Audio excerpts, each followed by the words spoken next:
Eh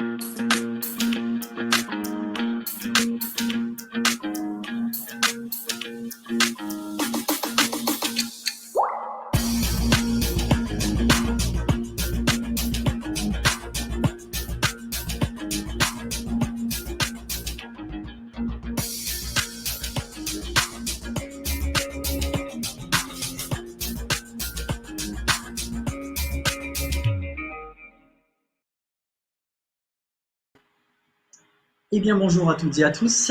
Bienvenue dans Culture & Co, l'émission qui donne la parole à ceux qui font la culture d'aujourd'hui. Je vous rappelle que nous sommes tous les jours en direct du lundi au vendredi à 14h sur Facebook. Je reçois aujourd'hui Marion Pouvreau, comédienne de la région parisienne, même de Paris. Comme d'habitude, l'entretien sera structuré en 3 parties, vous le savez, avec à 14h30 la petite question surprise que Oscar viendra poser à notre invité du jour. Et j'accueille sans plus attendre Marion. Bonjour. Bonjour Marion. Bonjour. Comment vas-tu? Ça va très bien. Bon, merci à toi d'avoir accepté de participer à Culture & Co. Merci à toi. Bon, je suis content de te recevoir en tant que comédienne. J'en ai pas fait beaucoup dans cette émission, donc je suis toujours content de m'entretenir avec des comédiennes. Donc merci à toi encore une fois d'avoir accepté de participer à cette petite émission d'Internet. Je te remercie. Alors, je te propose, comme d'habitude, de structurer cet entretien en 3 parties. Une première partie où nous parlerons depuis tes débuts, voire avant, jusqu'à aujourd'hui de ton métier de comédienne. Puis, évidemment, on parlera du confinement, puisque Culture & Co est née pendant le confinement dans le but de donner la parole à ceux qui font la culture d'aujourd'hui, dont tu fais partie. Et puis, en 3e partie, on parlera de l'après, avec, je te le souhaite évidemment, la reprise d'une activité normale. Et évidemment, tu nous expliqueras ça très en détail. Allez, je te laisse la parole, je te laisse te présenter, s'il te plaît, à titre personnel. Donc, je suis Marion Pouvreau. Donc, j'habite à Paris, mais je suis bretonne. Je suis née à Rennes. Et donc, c'est à Rennes que j'ai commencé le théâtre il y a longtemps. Tu veux que je démarre du début? Alors, même avant le début, tu vas voir que moi, ce qui m'intéresse, c'est vraiment, voilà, qu'est-ce qui fait que tu t'inscris la première fois à un cours de théâtre, par exemple? À quel âge avais-tu? D'accord. Première fois, enfin, c'était pas si tôt que ça. J'avais 15 ans. Et en fait, ça faisait peut-être 10 ans que mes parents me disaient va faire du théâtre. Et je disais non, c'est un truc de vieux, c'est chiant le théâtre. Et quand ils ont arrêté de me le dire, je me suis inscrite. D'accord. Ouais. La petite Ok. crise d'ado. C'est ça. Voilà. C'est typiquement réaction adolescente. Exactement. Okay. Donc, si, 15 ans quand même pour commencer à faire du théâtre, c'est relativement jeune. Oui, mais alors après, j'avais eu la chance de faire d'autres activités avant. J'avais quand même déjà fait de la scène, de la comédie musicale, j'avais fait de la guitare depuis longtemps, de la danse, du chant. Donc, ça tournait autour de la scène, mais sans jamais vouloir faire du théâtre à proprement parler. D'accord. Et puis, mais c'est pareil, ceux qui m'ont poussé à faire plein d'activités culturelles et c'est trop bien parce que je pense que c'est dur de s'y mettre tard pour faire tout ça. Et du coup, oui, il y avait tout ça. C'était vraiment que des activités qui me plaisaient, que j'adorais faire, etc. Et il y a juste le théâtre qui est arrivé un peu après, donc à 15 ans. Et puis finalement, c'est le théâtre qui l'a emporté sur tout le reste. D'accord. Donc, tu pratiquais déjà d'autres pratiques, d'autres activités artistiques. Ouais. Tu m'as parlé de guitare ou de chant. Ouais. Tu pratiquais déjà donc? Oui. Mais en fait, à 5 ans ou 6 ans, on m'a inscrit à ce qu'on appelle un conte musical. Donc, c'est un peu une comédie musicale jouée par des enfants. Et donc, ça, c'était ma première scène. Et c'est vrai que c'était une aventure, c'était incroyable, quoi. C'était, je sais pas combien on était, dizaines d'enfants à jouer de la musique pour certains, à parler, à chanter pour d'autres. Un spectacle, je sais pas, je me souviens, ça faisait 2 bus entiers. Quand on partait jouer quelque part, on était 2 bus entiers d'enfants à aller jouer dans des grandes salles. Enfin, c'était magique, quoi. Ça, c'était le tout début. D'accord. Et D'accord. puis, Donc, et la guitare? et la guitare, ouais, d'abord, j'ai souffert au solfège, à apprendre, voilà, l'apprentissage classique. Donc ça, c'était pas très rigolo. Mais après, oui, le bonheur, c'est de pouvoir commencer un instrument, la guitare, et la guitare parce que j'aimais chanter, je chantais tout le temps quand j'étais petite. Je sais pas si je chantais bien, mais en tout cas, je chantais tout le temps. Et du coup, la guitare, c'est vrai que c'était l'instrument pour s'accompagner et pour chanter facilement. C'était vite trouvé. D'accord. Donc, globalement, quand même, beaucoup d'activités artistiques Ouais, relativement peu dans ton parcours, quand même. ouais, c'est ça. Très Mais vite. sans aucune, c'était Oui, vraiment pas le but d'en faire une activité professionnelle. C'était plus, je sais pas, on développe ses capacités artistiques. Voilà, mes parents font de la musique, donc voilà, c'est on a envie de partager ce qu'on aime, j'imagine. Et puis voilà. alors, sans dévoiler voilà, ça en particulier, tu avais au moins des parents qui étaient ouverts à la pratique d'activités artistiques. Ouais, complètement. Et puis nous ne sommes pas des grands sportifs dans la famille. Donc, la partie sport était un peu rapidement tombée à l'eau. Bon, j'ai essayé quand même, mais ça n'a jamais été très, très. Voilà, De j'ai la pris réussite. des défaites au basket. Donc, non, le sport n'était pas la bonne activité. Donc, heureusement qu'il y avait le côté artistique pour occuper les mercredis et les samedis. Et voilà. D'accord. Donc, tu as dit bretonne d'origine, Ouais. vers Rennes. Donc, la pratique, ok, d'activité artistique. Tu arrives à la majorité, qu'est-ce qui se passe? Tu es dans les études, tu fais des études, tu continues les pratiques artistiques. Qu'est-ce qui se passe à ce Ouais. moment? Et ben déjà, je suis tombée fan de théâtre dès la première année. Alors après, le truc c'est que donc, je faisais partie d'un atelier de théâtre près de Rennes et qu'en fait les personnes qui faisaient partie de cet atelier avec moi sont maintenant mes amis pour toujours. Donc je ne sais pas si c'est le théâtre qui m'a rendu dingue ou si c'est l'ambiance qu'il y avait autour plus le théâtre. En tout cas, tout ça a fait que je pouvais plus m'en passer et que les 2 heures prévues d'habitude le vendredi soir entre 20h et 22h, c'était pas du tout assez et qu'on avait toujours besoin de plus se voir, plus répéter, bon aussi plus sortir, etc. Mais voilà, le théâtre a pris une place vraiment importante dès le début, quoi. D'accord. Et Donc, donc, tu en as fait combien de temps sous cette bah d'aller prendre des cours dans un atelier? ouais, et ben je dirais quelque chose comme oh là là. 10 ans peut-être, parce qu'en fait, donc après, voilà, on grandit, chacun part vers d'autres villes, d'autres activités. Parfois, voilà, parfois faut arrêter les activités que tu as commencé quand tu étais enfant. Et en fait, on n'arrivait pas à s'arrêter. Donc, c'est-à-dire que même lorsqu'il y en avait un qui habitait à Paris, l'autre qui habitait à Angers, l'autre qui était à Tours, on se calait quand même des week-ends pour se retrouver et bosser nos pièces et être prêt pour jouer plusieurs fois dans l'année, etc. Donc en fait, même quand il n'y avait plus personne qui habitait sur place, on était quand même inscrits à l'atelier théâtre et on se retrouvait des week-ends entiers pour monter nos pièces. Et puis du coup, le petit bonheur petit à petit, c'était de pas seulement jouer là-bas, mais aussi de venir jouer à Paris. Donc on s'est fait des week-ends où on jouait au Théâtre du Temps, au Passage vers les Étoiles, les petits théâtres parisiens pour le bonheur de jouer un peu partout, quoi. D'accord. Donc ça a pris de l'ampleur, ouais. D'accord. Est-ce que tu écris déjà? Non, j'écrivais pas du tout à ce moment-là. Donc, c'était des pièces. En fait, on jouait des pièces qu'on trouvait dans les répertoires, voilà, ou après, on paye les droits d'auteur. Et puis, mais ce sont des pièces qui sont facilement trouvables. C'était surtout de la comédie. Et puis, mais oui, j'écrivais pas du tout. Donc, on D'accord. adaptait, voilà, à la distribution. Et puis en fait, petit à petit, j'ai vu que tout le monde, c'était pourtant mes potes de toujours, etc. Donc ils sont restés mes potes, mais malgré tout, le théâtre, il y avait de moins en moins de place dans la vie de chacun, parce que le boulot, parce qu'il y en a qui avaient des enfants, parce qu'il y en a qui partaient vivre très loin, etc. Et moi, je voulais surtout pas arrêter, quoi. Donc ça a été un gros flip de me dire, mais qu'est-ce qui va se passer? Pourquoi je suis la seule tarée à pas vouloir arrêter, quoi. Et bon, je savais depuis longtemps quand même que j'étais quand même beaucoup passionnée par le truc. Et du coup, oui, j'ai vite compris que bon, je voudrais pas lâcher, quoi. Le jour où tout le monde allait lâcher, moi, j'allais pas lâcher.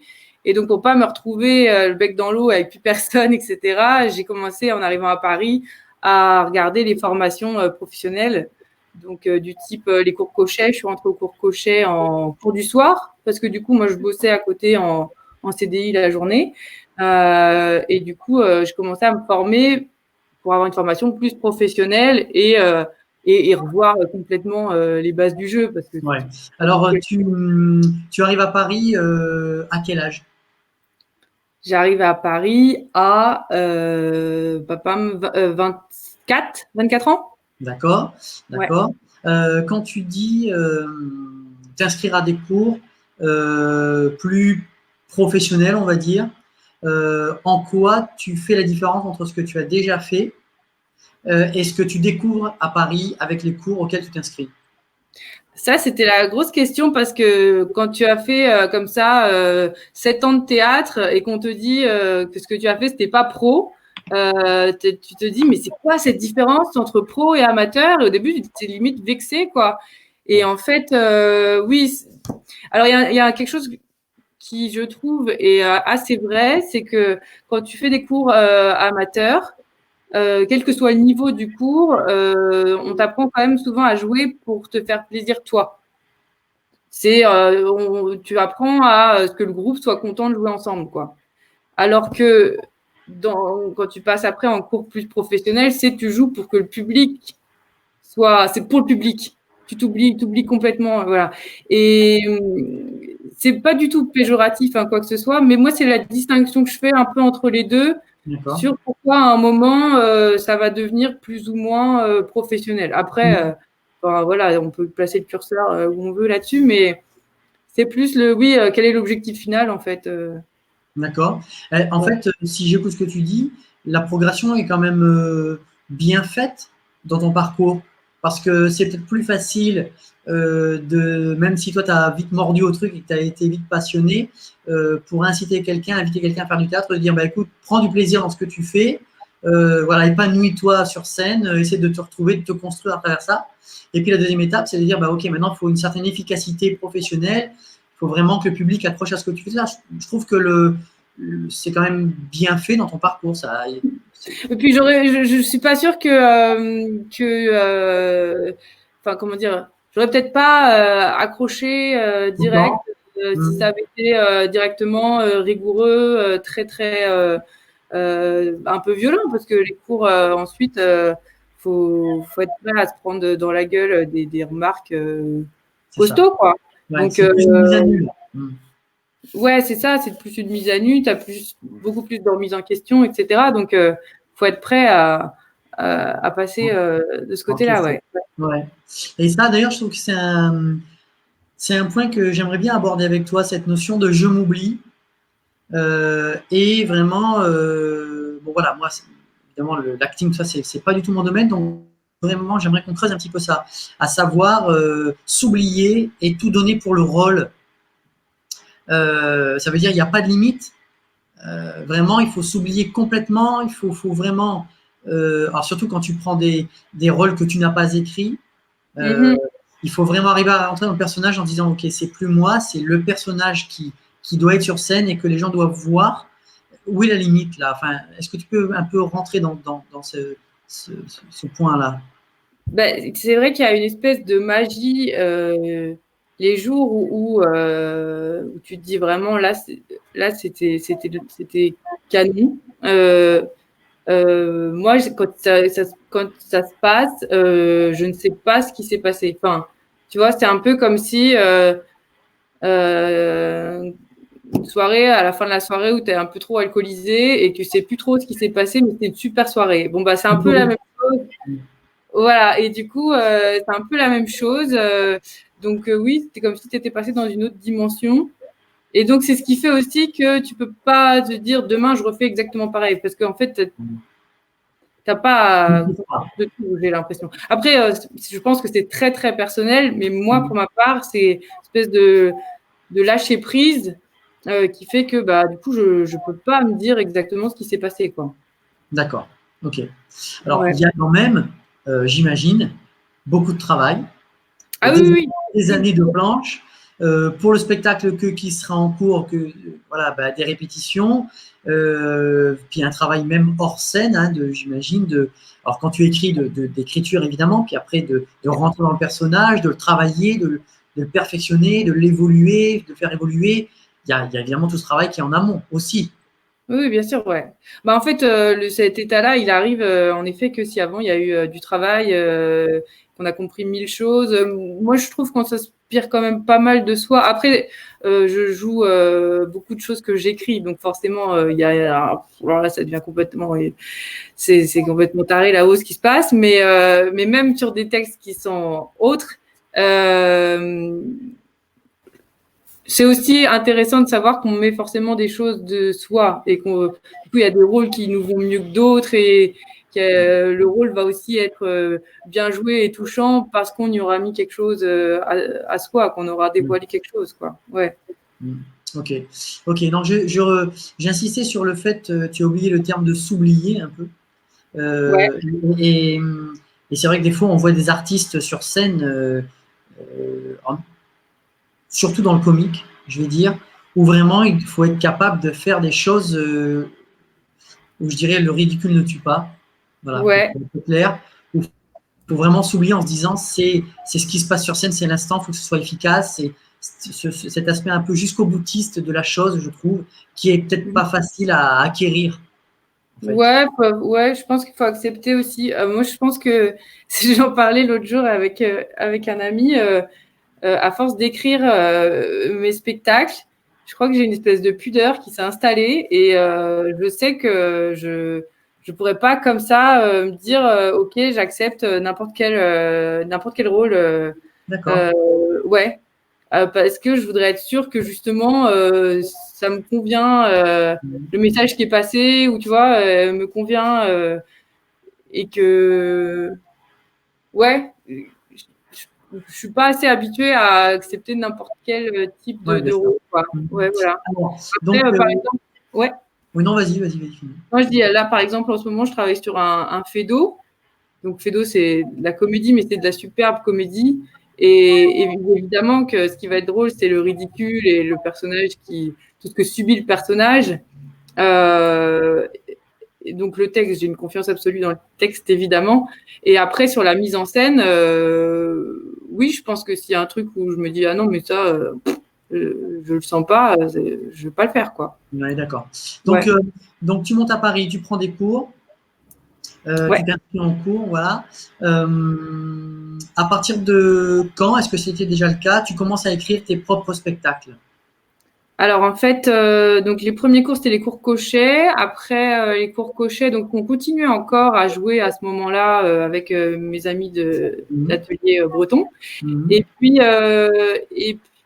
je suis rentrée au cours Florent il y a 5 ans maintenant. Et donc là, quand je suis rentrée au cours Florent, je savais déjà qu'un jour, j'allais quitter ma boîte. Donc, j'espère qu'ils ne m'écoutent pas, mais que j'allais quitter ma boîte. Non, ils le savent, c'est bon maintenant. Personne n'écoute, ne t'inquiète pas, on est Pour le théâtre, voilà. Après, je voulais pas précipiter les choses et puis voilà, je voulais pas être en catastrophe à devoir courir les petits boulots, voilà. Donc, j'ai préféré garder mon job en journée et faire les cours Florent le soir, un cours du Alors, c'est soir. vrai qu'on n'avait pas précisé jusqu'à présent, c'est que tu as une activité professionnelle, on va dire, allez, la journée, pour simplifier, un peu plus conventionnelle. J'aime pas dire ça, mais c'est du langage. Juste qu'il y a...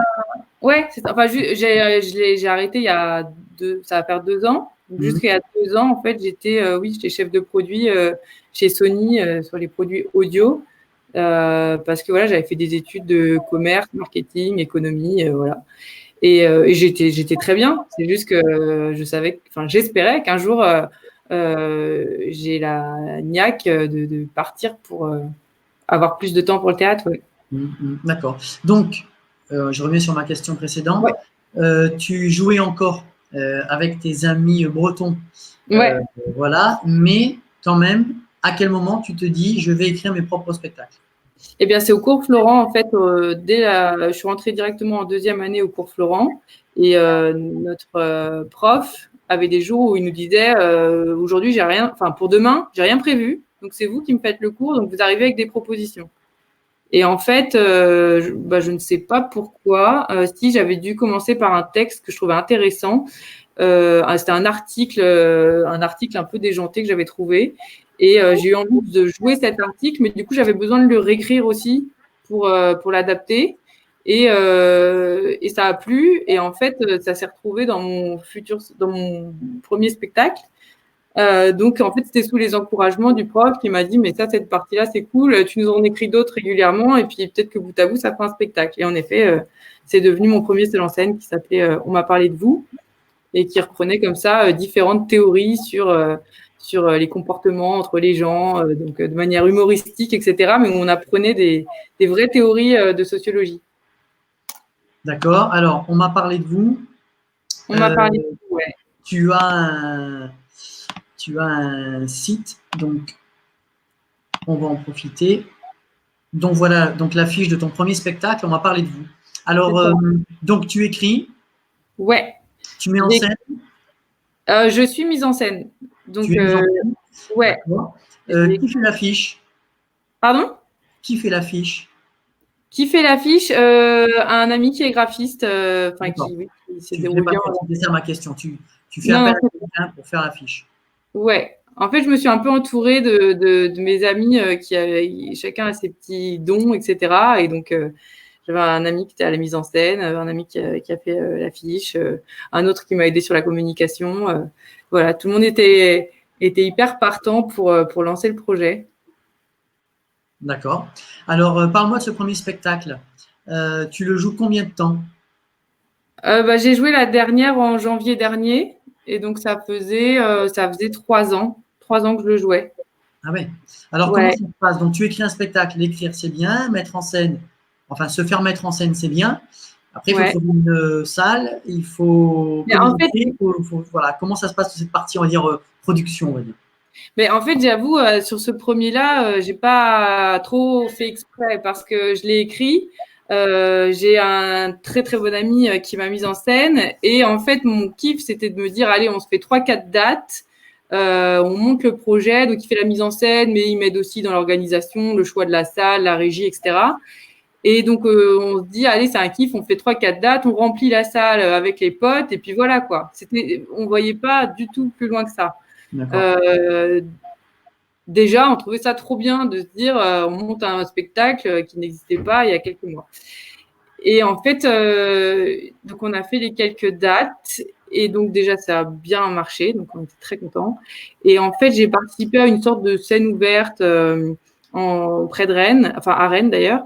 Et là, lors de cette scène ouverte-là, dans la salle, il y avait des programmateurs de festivals, des directeurs de salles.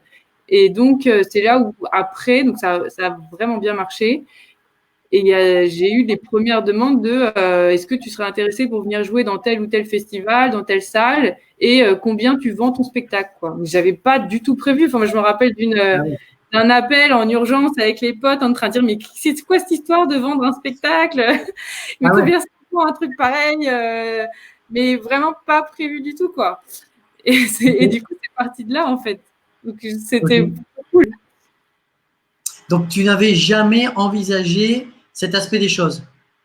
En fait, moi, dans ma tête, je savais qu'un jour, je partirais pour faire du théâtre, mais je m'étais jamais dit, ça sera tes propres spectacles, et je m'étais jamais dit, et tu vendras tes propres spectacles.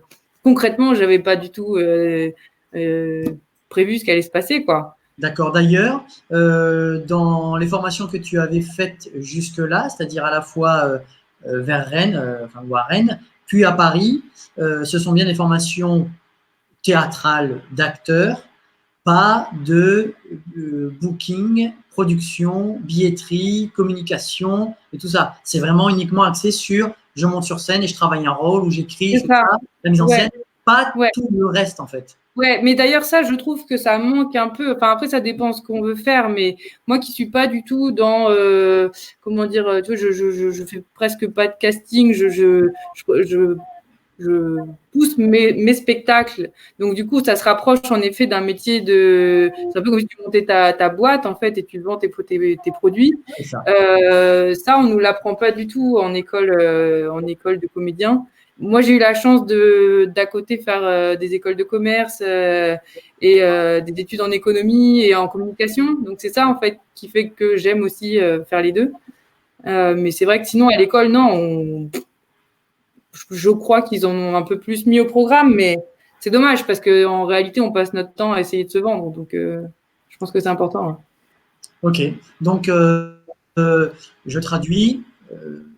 Ta formation initiale scolaire, on va dire, t'as quand même un peu aidé pour développer ton activité. Ah oui. Ah ouais, complètement. Bah, le fait de justement plutôt choisir le côté je monte mes spectacles et je vends mes spectacles, je communique dessus. J'aime ça aussi parce que j'aime la com, j'aime la négociation, j'aime la diffusion. Je pense que si tu n'aimes pas ça et que tu veux seulement jouer, bah tu montes pas tes propres spectacles parce qu'en réalité, oui, voilà, parce que je sais pas, les 3/4 du temps, tu n'es pas sur scène, donc c'est ça. Il faut aimer l'ensemble, ouais. Ouais, c'est ça. Et tu tiens exactement le même discours que j'avais avec Laurent Charc, qui était un DJ français qui est installé à Londres depuis une quinzaine d'années, qui lui aussi a fait une école de commerce et qui dit très concrètement que sa formation scolaire l'a beaucoup aidé pour développer son activité artistique parce qu'aujourd'hui, il ne vit plus que de son activité de DJ, à la fois parce qu'il mixe en club, il a une émission de radio, il fait de la production, il a un petit label, voilà, et donc toutes ces activités-là, mais un peu comme toi, je dirais, il dit merci à sa formation initiale qui lui permet quand même de développer son activité artistique. Et c'est ce que tu dis aussi. Ouais, tout à fait. Ouais, complètement. Ok. Donc, premier spectacle que tu as donc joué quelques années. Si tu, comme tu le disais, tu as arrêté il y a peu de temps. Mais donc, il y a eu un deuxième spectacle entre-temps. Oui, qui s'appelle On dirait ton père. D'accord. Alors, c'est toi qui l'as écrit. C'est une coécriture. Donc, avec Camille Broquet, que j'ai rencontré au cours Florent, justement. Et donc on l'a écrit on l'a écrit en 2017, donc c'est pareil, 3 ans. Voilà, On dirait ton père, qui est une comédie pour 3 comédiens. Donc nous jouons toutes les 2 dedans, plus un comédien. Et donc là, c'est une comédie sur le poids des bagages familiaux, donc les valises qu'on traîne, voilà, les histoires de famille, l'hérédité, ce qu'on aimerait garder, ce qu'on aimerait jeter et ce qu'on y arrive, voilà. C'est traité avec humour. Et il y a des choses à dire, j'imagine. Ouais, c'est ça. Le thème est riche. L'équipe avec qui tu travailles, une collaboration scénique, c'est d'abord une aventure humaine. Avec Camille, on allait voir un spectacle à Avignon donc il y a 4 ans. On est tombé dingue de ce spectacle qui s'appelle A. Et en sortant du spectacle, on s'est chacune dit il faut moi, j'aimerais écrire un spectacle pareil. Et on a toutes les deux dit ça. Et du coup, on s'est dit bon, soit on en écrit chacun un, et puis c'est con, soit on en écrit un toutes les deux. Et donc, c'est de là qu'est né le projet. Et on est toutes les deux hyper sensibles sur tout ce qui est le passé, les souvenirs, la famille, la transmission. On a à peu près le même âge. Voilà. Donc, c'était un super travail d'écriture à 2 et que d'ailleurs, on va reproduire parce que là, on est en train d'en écrire un nouveau. D'accord. Alors, une question que tout à l'heure, parce que je pense qu'à chaque fois, elle est pertinente. Il ne suffit pas d'écrire un spectacle et de le mettre en scène. Après, il faut le jouer. Comment ça se passe? Comment tu trouves la salle? Comment tu fais? Alors, On dirait ton père, on l'a joué 3 années de suite à Avignon. Donc, le premier, en fait, on était un peu fous parce que c'était notre projet de fin d'études de Cours Florent qui sont terminés donc en juin 2017.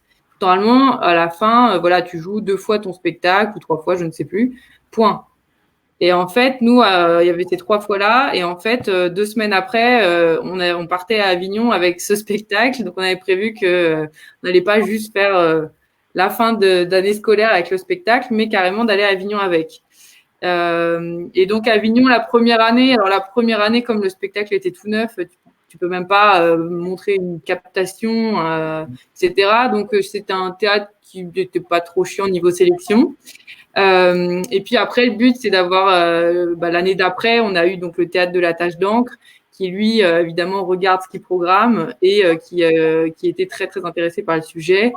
Et donc, nous avons fait 2 Avignons de suite, ensuite au théâtre de la Tache d'encre.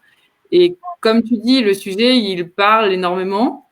Donc, évidemment, on a passé beaucoup de temps dans les rues à tracter, etc. Mais rien que le titre, on dirait ton père. Voilà, les gens disent, ah, c'est ce que je dis toujours à mon fils.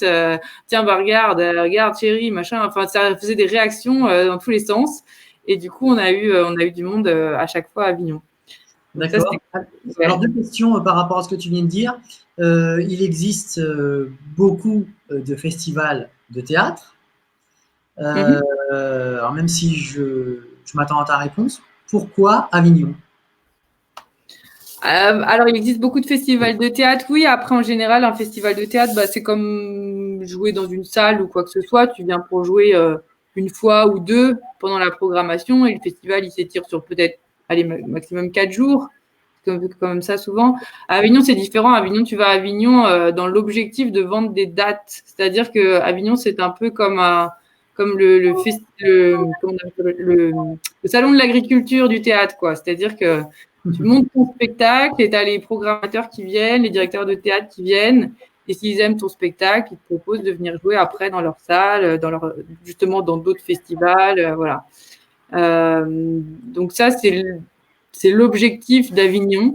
Après, pareil, on doit être un peu perché, mais le premier Avignon, on l'a fait, mais on savait même pas que c'était fait pour ça, Avignon. C'était juste un kiff de se dire, vas-y, on va jouer 24 jours d'affilée. 24 jours d'affilée à la même heure, on part, et puis voilà. Et on a eu, parce qu'Avignon, ça peut aussi être très, très risqué, mais comme le sujet a plu, même en étant comme ça, parti dans un mood un peu on verra ce qui se passe. Mais pas professionnel, voilà. On est très content et après on en a fait 2 autres Avignon avec le même spectacle, donc voilà. D'accord. Ok. Donc là, par contre, quand tu fais Avignon avec ce spectacle-là, c'est vraiment dans le but de vendre le spectacle à des programmateurs, à des salles. Oui, alors pas la première année, et après les 2 années suivantes, oui. Donc là, par exemple, cet hiver, avant que tout soit bloqué, donc de décembre à mars, nous avons joué dans différentes villes en France, différents lieux, une péniche, spectacle, différents lieux hyper sympas qui avaient choisi le spectacle parce qu'ils l'avaient vu à Avignon l'été dernier. D'accord. Voilà. Donc c'est une belle vitrine. Oui, voilà, c'est à ça que ça sert. Surtout, parce que, par exemple, cette année, je vois bien, il n'y a pas d'Avignon pour montrer un spectacle. Il y a une captation.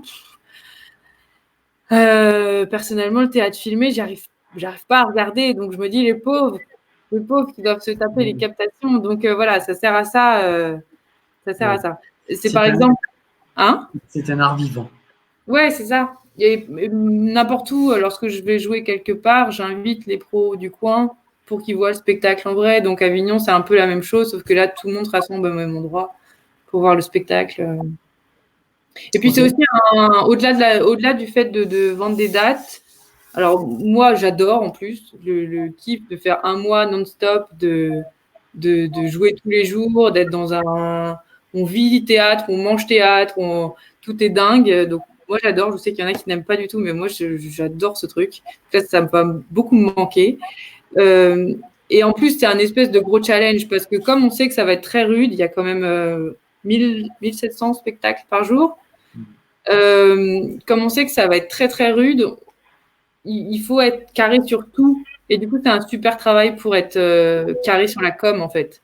Donc, évidemment, carré sur à quoi ressemble le spectacle. Mais en plus de ça, il faut savoir le pitcher en 10 secondes. Il faut savoir avoir une affiche nickel qui va ressortir du lot, une bande-annonce. Enfin, il faut être carré sur tout. Et je trouve que c'est normal. Et là, tu es obligé, en faisant Avignon, d'avoir checké que tout est carré, quoi. Parce qu'en plus, effectivement, d'être carré dans tous les domaines, comme tu le dis, lorsque tu vas à Avignon pour essayer de se démarquer du reste, au-delà évidemment d'avoir un bon spectacle sur scène, évidemment, pour que les programmateurs soient conquis lorsqu'ils viennent te voir. Tu as aussi flyé, déambulé, distribué des affiches, des flyers, tout ça à Avignon. Ouais. Bah ça faisait, oui, ça faisait partie du quotidien. Après, c'est pareil, je pense que si, moi j'ai fait 3 années avec le même spectacle et je sais qu'il était hyper agréable à vendre dans la rue parce que les gens adorent le sujet. Donc, j'ai jamais, évidemment que le premier jour, tu dis, oh là là, j'aimerais bien faire autre chose que d'aller tracter. Mais en fait, après, ça se passe super bien et c'est un plaisir. Et de voir dans la salle, l'après-midi, des gens que tu as tractés le matin, tu te dis, ah ouais, mais tu vois directement, tu vois, c'est le meilleur taux de transformation que tu peux trouver, quoi. De transformation, Donc, ce terme d'entreprise. Ouais, c'est ça. donc c'est par rapport à Ok. Donc, alors tu l'as pas dit, mais c'était sous-entendu dans ton discours. Vous faites tout vous-même. Donc, l'écriture, ok, les répétitions, enfin la mise en scène, les costumes, les répétitions, lumière s'il y a, voilà, s'il y a voilà, des choses spéciales à faire en lumière, et voilà, vous créez le spectacle dans son entièreté. Ouais. Tu fais la communication, enfin tu t'entoures de gens pour faire la communication. Oui. Après, même pour la mise en scène, la lumière, là par exemple sur On dirait ton père, c'est Thibaut Martel qui nous a rejoint là-dessus. Et c'est quelqu'un qui a fait beaucoup de mise en scène, qui fait beaucoup de régie. Donc c'est pareil, on s'est entouré de quelqu'un qui s'y connaissait, quoi. D'accord. Et la partie que je voulais aborder avec toi, c'est la salle. Tu es en autoproduction, ça veut dire concrètement que c'est vous qui financez la location de la salle sur le créneau horaire où tu diffuses ton spectacle et que vous financez d'ailleurs tout le reste, c'est-à-dire les voyages pour aller à Avignon, l'hébergement parce qu'il faut se loger, la restauration parce qu'il faut aussi bien manger, la location de la salle, la billetterie, la communication, les flyers, les affiches. Bref, c'est l'autoproduction, vous financez tout. Oui, on est un peu taré, mais oui. Oui. Après, oui, c'est ça, c'est ce qui s'est passé ces 3 dernières années. Et là, bah, cette année, c'est ce qui se serait passé aussi. Après, cette année, je devais y aller avec mon seul en scène, donc c'est encore plus, comment dire, la concertation est rapide. Sur est-ce qu'on prend le risque ou pas. Mais oui, c'est comme ça, ouais. Bon, ça veut dire, pour rentrer un petit peu dans ce truc-là, c'est concrètement, tu fais quoi? Tu fais un budget, tu fais un joli tableau, tu dis voilà, j'ai ça en com, ça en voyage, ça en restauration, ça va me coûter autant de manger tous les jours, la location d'un logement, la location de la salle, la billetterie, la communication, et face à ça, j'ai une salle qui a telle jauge, c'est-à-dire tel nombre de sièges. J'espère vendre, je mets un ticket à tel prix d'entrée, le prix moyen des spectacles. Voilà, comment est-ce que tu fixes ton prix d'entrée d'ailleurs? Et tu dis, bah, j'espère avoir tant, donc tel budget sur 24 jours, 25 jours, je ne sais plus exactement le nombre de. Vraiment, tu fais un budget de ton festival. Complètement, ouais. Oui. D'ailleurs, pour On dirait ton père, Camille, donc, avec qui j'ai écrit la pièce, déteste les chiffres.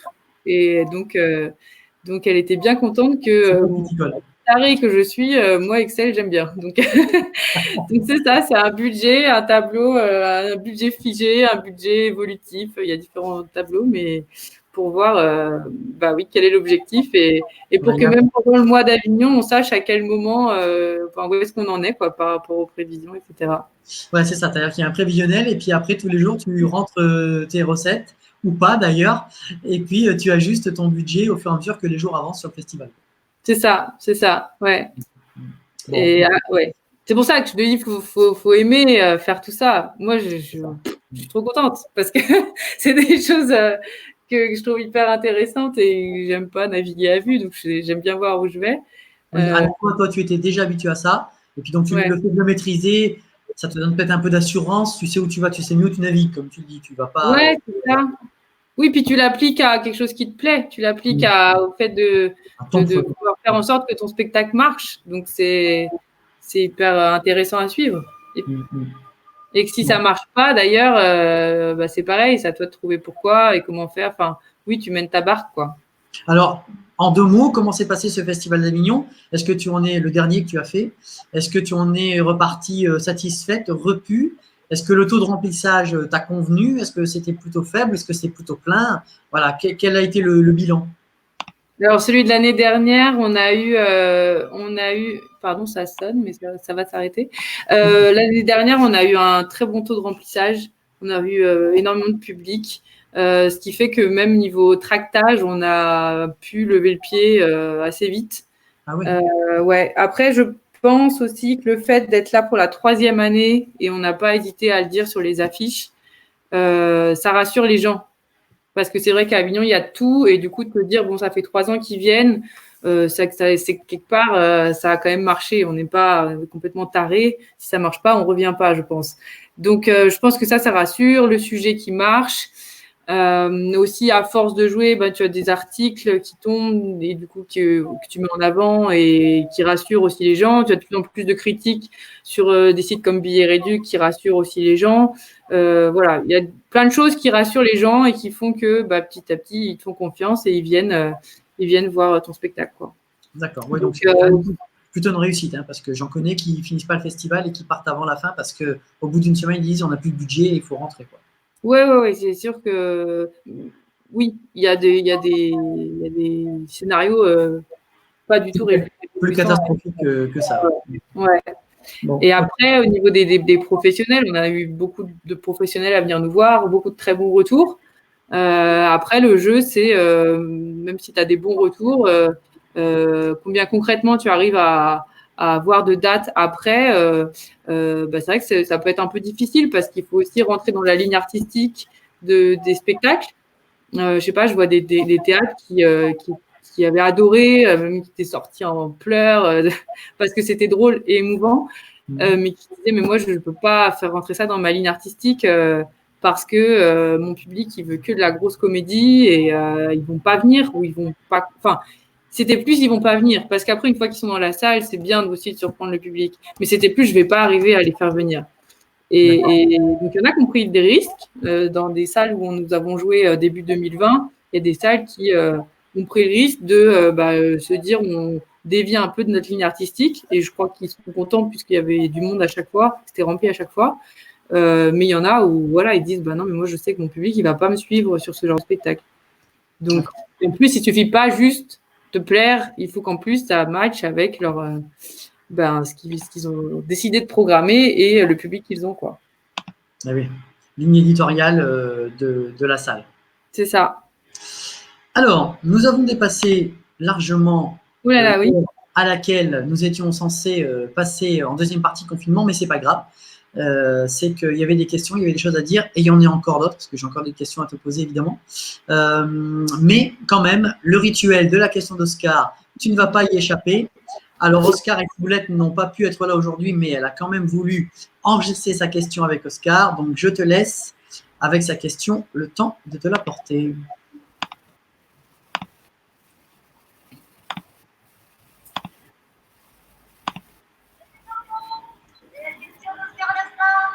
Alors voilà, j'aimerais savoir quelles sont les plus belles choses, enfin les trois choses de trois, les trois plus belles choses.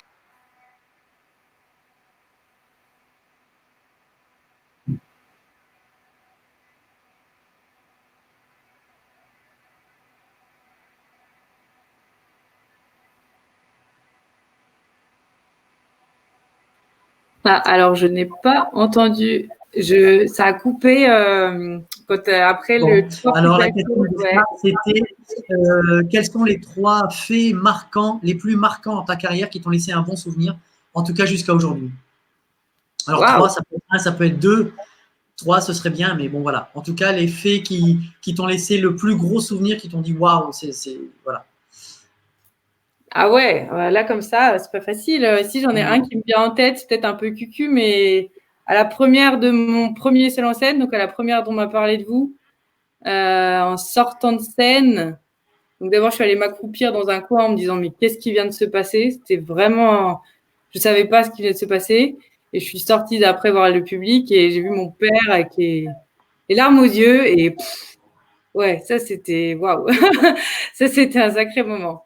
Okay. Et une espèce de, je sais pas, de fierté et de bonheur partagé, c'était vraiment dingue.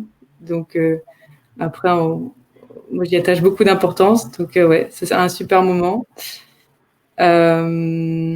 Alors là, tu définis ce moment comme quoi? C'est la pression qui retombe, c'est un coup de fierté qui monte en disant bah, j'y suis arrivé, première fois, je suis seul en scène, j'ai écrit mon spectacle, voilà, j'y suis arrivé. C'est un peu la fin d'un début et le début. Enfin voilà, je me comprends, c'est en tout cas peut-être une charnière un peu peut-être dans ta carrière de comédienne. Comment tu l'expliques ce moment fort et intense? Ouais, parce qu'en fait, tu écris quelque chose qui te plaît toi, mais tu n'as aucune idée de savoir ce que ça va donner en face. Alors évidemment que tu fais tout pour essayer de deviner, mais tu peux complètement te planter. Enfin, et puis comme c'était le premier, j'avais pas les billes pour me dire qu'est-ce qui plaît, qu'est-ce qui plaît pas. Et c'était un texte en plus assez, voilà, si tu rentres pas dedans, tu peux te dire mais qu'est-ce que c'est que ce sujet? Parce que on parle quand même de sociaux, de théorie, et donc je savais pas. Et en fait là, oui, ça a été un peu le waouh, ça plaît. Mon père a l'air impressionné. Et voilà, tu te dis bon bah cool. Je crois que on va continuer quoi. Oui, c'est ça. On peut valider une étape. Ouais. C'était bon signe. Oui, c'est ça, ouais. Bon, ok. On va dire donc ok pour ton parcours à la fois scolaire, à la fois tes débuts sur Rennes, tes premiers cours, tu arrives à Paris, les cours Cochet, les cours Florent, premier spectacle, deuxième spectacle, et puis on arrive il y a 3 mois maintenant au mois de mars 2020, le 11 Oui. ou 12 mars 2020. Et là, j'imagine que comme tout à chacun, eh bien, tu te retrouves à la fois confiné à titre personnel, Ouais. mais aussi dans le cadre de ton activité de comédienne. Comment tu vis ce moment? L'annonce déjà avec les conséquences que ça va avoir pour toi sur les semaines et les mois à venir, même si on ne le sait pas encore. Mais c'était complètement dingue parce que donc c'était le vendredi 13 mars, si je me trompe pas. Vendredi 13 mars, c'était vers midi. Donc j'avais tout mon décor qui était empaqueté, etc. Et j'allais prendre la voiture pour aller jouer le soir même. Je jouais à Rennes vendredi, samedi, dimanche. Donc 13, 14, 15 mars. Et donc là, j'allais partir, quoi. J'ai reçu un appel de la responsable de la salle qui me dit je suis désolée, mais on va devoir annuler. Et ça faisait déjà 2 jours que je me disais mais qu'est-ce qui arrive? Est-ce que c'est dangereux? Est-ce que les gens vont venir? Déjà, voilà, ça se voyait dans les réservations que les gens commençaient à hésiter, surtout les personnes âgées. Et là, donc, elle m'annonce faut annuler, on annule tout. Donc là, le gros choc. Le gros choc, c'était intéressant parce que quand on a annulé, on a pu prévenir les gens qui devaient venir. Et pareil, tout le monde se disait mais qu'est-ce qui se passe? On va plus avoir le droit de sortir. Enfin, c'est quoi ce bazar là? N'importe quoi. Enfin, les gens étaient plutôt révoltés que ce soit annulé. Pourquoi on ferme une salle de spectacle? Voilà. Donc violent, très violent. Et en plus, dans la semaine qui suivait, j'avais 2 beaux festivals, enfin un gros festival et une intervention au sein d'un lycée, dans le cadre d'un festival aussi. Donc en gros, sur la semaine qui arrivait, je devais jouer 5 jours. Et puis là, tout est tombé à zéro. Je vais même jouer 6 jours, oui, parce qu'il y avait des festivals où je jouais 2 fois. Donc 6 jours sur 7, et là, zéro, rien du tout. La violence du truc. Ouais, c'était assez violent. C'était la douche froide, quoi. Donc, il n'y avait plus grand-chose à faire, hein, à vrai dire. Alors, comment tu as occupé ton confinement dans le cadre de cette activité de comédienne, évidemment? Ça veut dire, est-ce que tu peaufines de l'écriture, tu travailles quelque chose, tu penses déjà à un spectacle suivant, voilà, quel est ton état d'esprit pendant ce confinement par rapport à ça? Alors, j'ai pas touché à celui-ci. Donc là, celui que je devais jouer, c'était Métaquelage, donc mon nouveau seul en scène. J'y ai pas touché. Je pense que c'était un peu violent justement parce qu'en plus je l'avais déjà retravaillé avant ces dates qui devaient arriver. Et là, on me dit non, on ne joue plus. Donc je l'ai laissé tel quel et j'y ai pas du tout touché. Par contre, j'ai travaillé sur tout ce qui était l'affiche. L'affiche, elle est sortie pendant le confinement. La bande-annonce, le dossier. Voilà, je travaillais avec mon amie Camille qui est graphiste pour avancer sur tout ça. Et à ce moment-là, c'était encore dans le but d'être prêt pour Avignon, parce que je ne savais pas encore qu'Avignon allait tomber à l'eau. Donc voilà. Et parce que le spectacle est très récent, celui-ci, il est né à la fin de l'année dernière, et en gros, là, je l'ai joué 4 fois. Donc j'aurais dû le jouer plus là pendant la période de confinement, mais c'est tombé à l'eau. Donc, pour l'instant, il est très, très neuf. Il a 4 dates. Et donc, il devait y avoir des dates là au printemps et Avignon qui devait arriver. Combien de répétitions pour finir, pour que le spectacle soit au point? C'est assez compliqué à compter. Est-ce qu'il y a un travail d'écriture, évidemment. Alors, ensuite, Ouais. le travail, on imagine la mise en scène, et puis ensuite on la met en pratique. Et puis, est-ce que c'est rapide? Parce que le fait que ce soit ton spectacle, que c'est toi qui écrives, voilà, tu maîtrises quand même bien ton sujet, tout ça. Est-ce que tu dis, OK, je vois déjà sur scène comment ça va se passer, et du coup, ça nécessite peu de répétition? Ou au contraire, pour être rassuré, tu as besoin de le faire, de le refaire, peut-être même pour laisser une inspiration, de l'improvisation et faire évoluer ce spectacle. Comment tu travailles? Mais en fait, rien que l'écriture, ça a pris beaucoup de temps parce que justement, vu que c'est mon écriture, c'est très dur de se dire à quel moment on fige, à quel moment j'y touche plus, quoi. Donc, il y a Léon Vital, qui est comédien à Lyon, qui m'a aidé sur l'écriture avec son regard extérieur et tout, parce qu'il y a aussi un moment, à force de réécrire, tu ne sais plus du tout ce qu'il faut faire, quoi. Donc, un regard extérieur qui t'explique quand c'est long, qui t'explique quand c'est casse-gueule, voilà, qui dit clairement les choses. Donc, ça, c'était très bien. Et après, pour le jeu, donc il y a Yannick Bourdel, qui est aussi un comédien lyonnais, qui est metteur en scène de mon seul en scène. Et donc, c'est là où la difficulté, c'est que comme je l'ai écrit et que je joue dedans, à toutes les répétitions, il y a toujours la tentation de bouger aussi l'écriture. Ce qu'on ne devrait pas, on devrait figer et après, voilà. Mais comme c'est mon écriture et que je fais ce que je veux, et ben, en fait, ça se transforme parfois en des heures et des heures de discussion autour d'une phrase sur qu'est-ce qu'on en fait, pourquoi on l'a écrit, pourquoi je l'ai écrite, pourquoi mon personnage va dire ça. Et du coup, c'était très, très intellectualisé nos répétitions, en fait. Beaucoup de discussions, de questionnements avant même de parler du jeu, en fait. D'accord. Je te propose que l'on regarde le teaser de ton spectacle. Ok. Que voici. Hop. Hop. Tous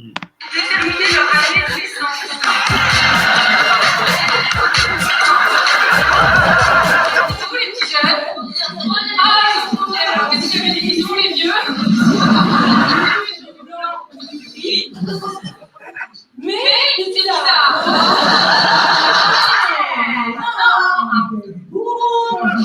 C'est pourtant pas les pays en anglais. Génération Z.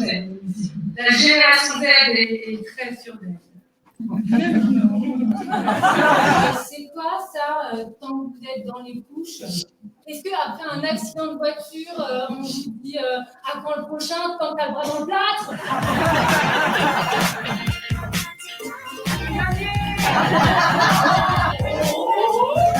Vous, quand vous preniez une photo avec un Polaroid, vous faisiez comme ça. Ah, on a retrouvé les baby boomers.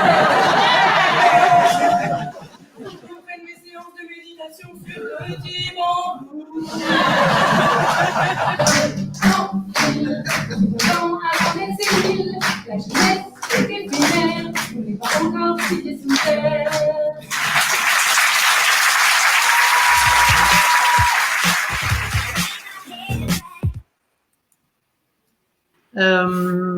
Est-ce que tu aimes te voir? Pas trop. Désolé pour le moment alors. Non, après, c'est surtout que comme on était confinés, je me suis dit j'ai le temps de me former et du coup je l'ai faite moi-même.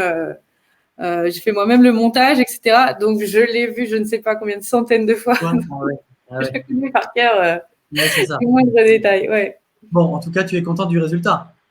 Ouais, je suis contente et là je suis en train de l'utiliser justement pour pour parler du spectacle et ça marche bien, donc je suis contente, ouais.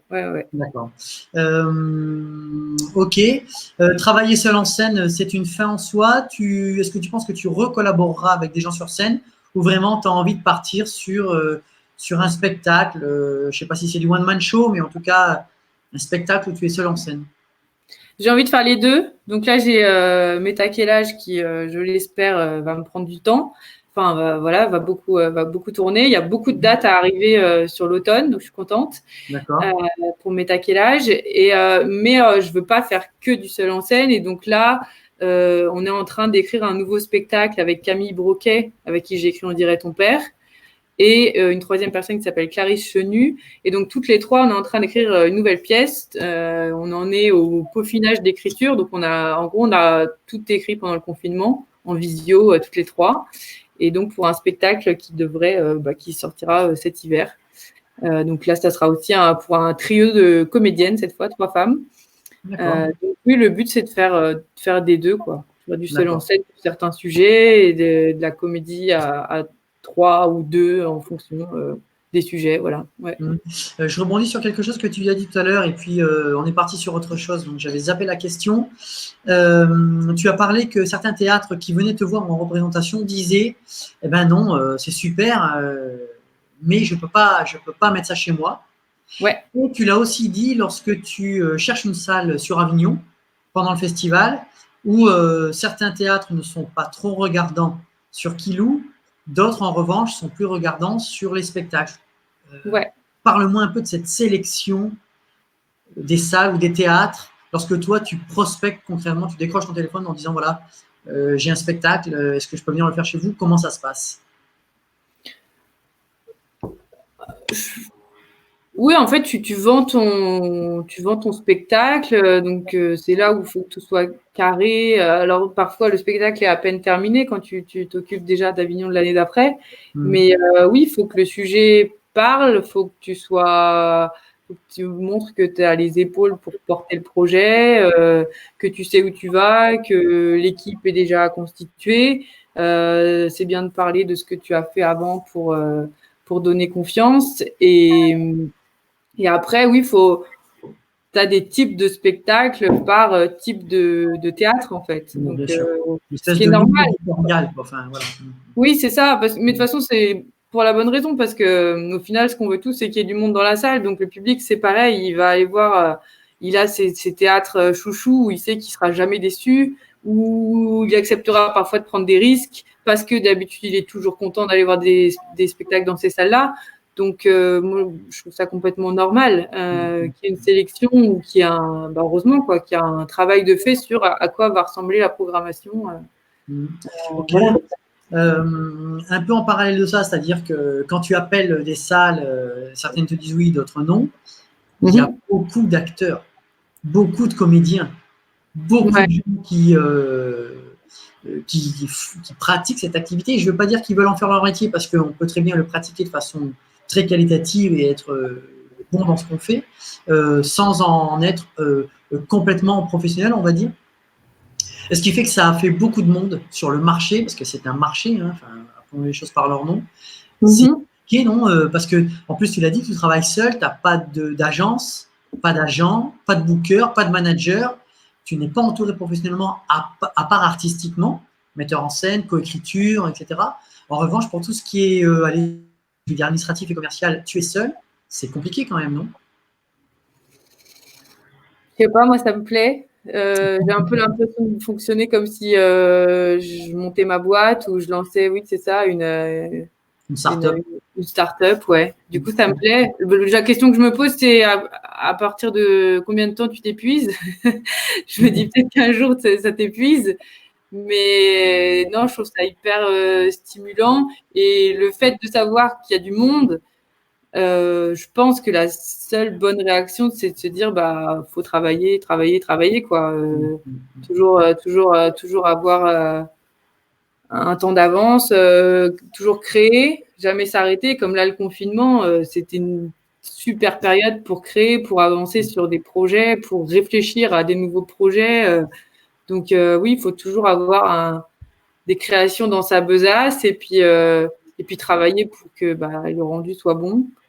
Donc, oui, ça fait peur. Après, moi, pour l'instant, ça me plaît.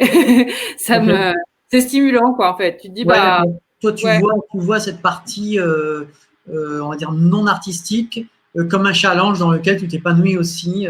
ouais. Et même la partie artistique, hein, de savoir que tu vas sortir un spectacle et que qu'est-ce qui vaut par rapport aux autres spectacles, etc. Bah, quelque part, pour qu'il monte en puissance, de toute façon, il faut travailler sur le plateau, il faut répéter, faut une écriture nickel.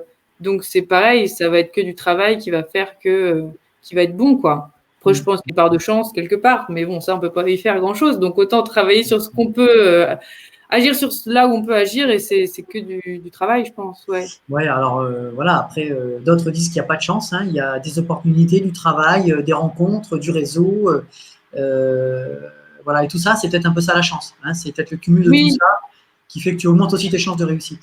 ouais. Après, c'est pareil, le réseau ou oui, le fait d'être visible, etc. Rien que la com, c'est pareil, c'est savoir passer du temps dessus et être tactique, mais ça fait partie du travail, quoi, je trouve. Mm. Ouais. D'accord. Ok. Est-ce que tu penses que ce sera une de mes dernières questions? Est-ce que tu penses qu'un jour, justement, tu passeras le relais sur cette partie-là? Ou est-ce que tu trouves vraiment un épanouissement professionnel au moins aussi grand que celui d'être sur scène? C'est-à-dire tout ce qui est, on l'a dit, booking, production, administration, budget, prévisionnel.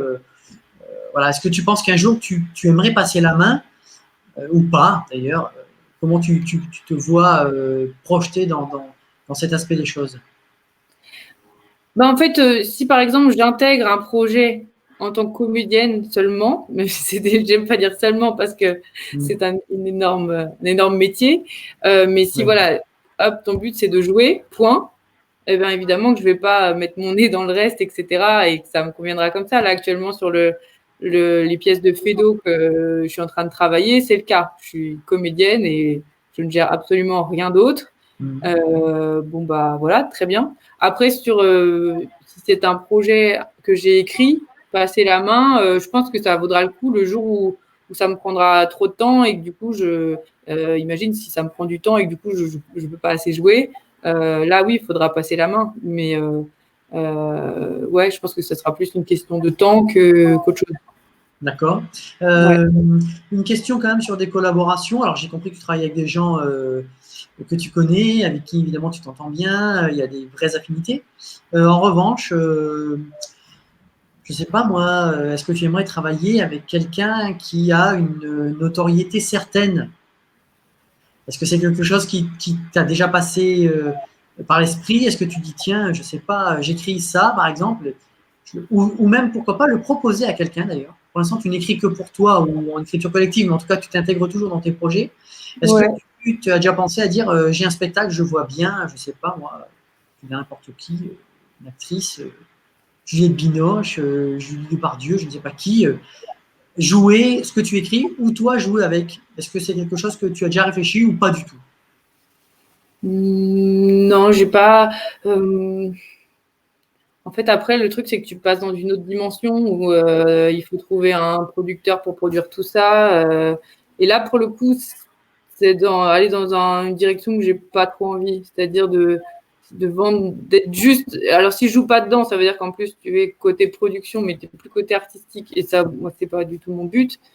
Et Mhm. si je joue dedans, ça veut dire passer du temps, pareil, à trouver une production parce qu'il y a quelqu'un qui va nous coûter très cher dans le projet. Euh, et du coup, non, c'est pas mon but non plus, quoi. Non, d'accord. Après, par contre, intégrer un projet où tu joues avec des gens qui ont de la bouteille, voilà, qui sont hyper impressionnants, évidemment. Apprendre grâce à ces gens-là, etc., complètement. Mais D'accord. moi, aller les chercher pour mes projets, Ouais, non. d'accord. Tu n'es pas dans Non. cette dimension-là. D'accord. Ok. Bien. On arrive au terme de cet entretien. On en est à 1h06 déjà de direct. Marion, je te propose de finir cet entretien avec 10 petites questions auxquelles il ne faut pas trop réfléchir pour répondre. D'accord. C'est un peu du tac au tac. Et je commence avec la première. Thé ou café? Café, Du soir ou du matin? du soir. Les Beatles ou les Rolling Stones? Les Beatles. La petite maison dans la prairie ou la croisière s'amuse? Non, je sais pas. Je connais ni l'un ni l'autre. Enfin, j'ai jamais regardé. Je sais pas. D'accord. Tu es plutôt série ou plutôt film? Film. Johnny Hallyday ou Miley Cyrus? Johnny Hallyday.